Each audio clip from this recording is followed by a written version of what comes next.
This is my primary device which I have been using for about 3 months now. This device is pretty awesome. It's a flagship device of 2022. So it's pretty much solid device. So I bought mine for about $250. It's a pre-owned device, 256GB variant. So the big question about this device right now is that should you buy one of these in 2024 or not? First of all, if you're going with the design, this device looks awesome. Previously, I was using my iPhone X. The form factor is pretty much same, but the display, the performance and everything improved on this device. By the way, I put split wraps on my device so that it doesn't get any kind of scratches or anything like that. So it got a pretty solid display.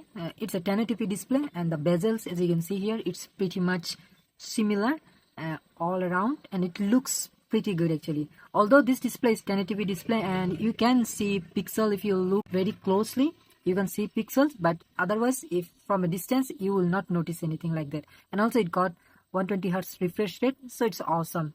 In terms of performance also, you are not lacking anything here. It's got Snapdragon 8 Gen 1, which is the first chip of 8 Gen series. That's why it got heating issue, but the performance is top notch and it works flawlessly. There is no issue with those kind of thing.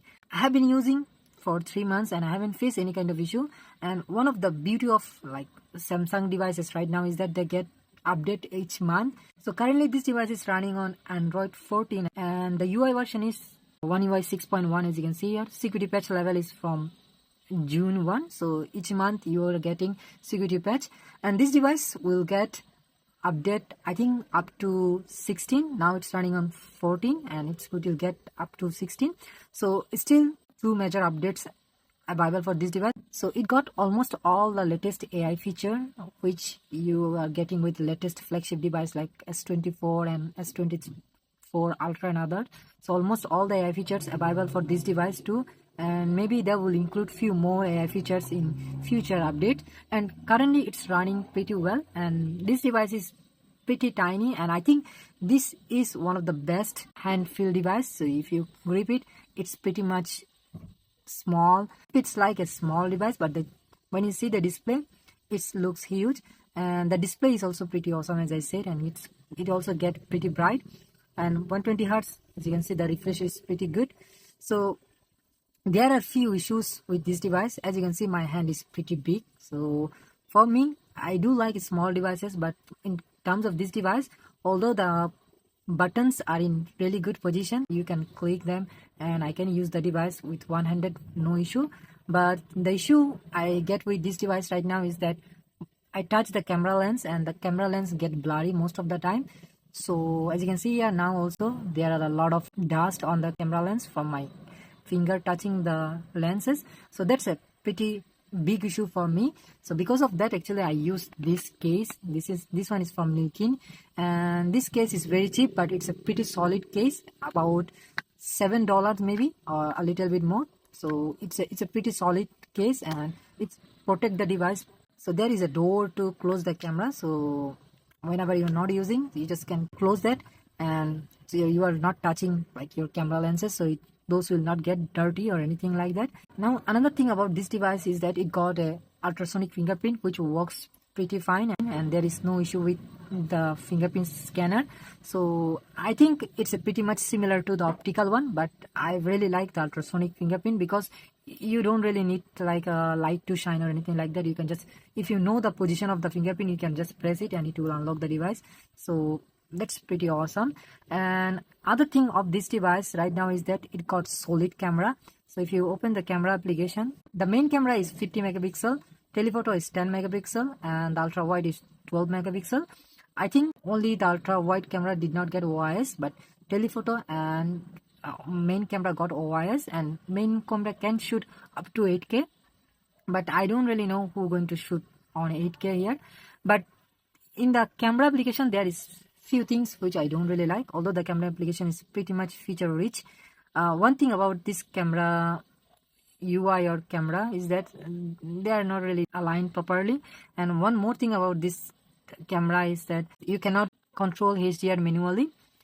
If you want HDR, you have to install Expert Raw application, and if you go to Expert Raw application, you can turn on auto HDR, and the HDR will work automatically. But I don't really like auto HDR because sometimes the device over processes the pictures and ruin the picture. So because of that, I don't really like auto HDR. Samsung should add manual HDR like previous devices. I really like the manual HDR mode because if I need it, I will toggle it on like somewhere here. Rather than that, there are few more settings in Expert Raw applications, like you can control whole device manually, and also there are some starlight or anything guiding option, which I think these are gimmicky, and who going to use those kind of thing, I don't really know. But for Expert Raw is a really good add-ons which you can download directly from Goodlog application. There are many options available, so you can shoot up raw, and there are a few more things you can do, although I don't really do anything like that. And one issue about this device right now is that I could not able to find a working Gcam for this device. I did try to install few Gcam, but whenever I install and try to use them, my whole device crash. That means I cannot use even the main camera application. I had to reboot the device to use the main camera application. So let me know in the comment section below if you got a working Gcam on your device.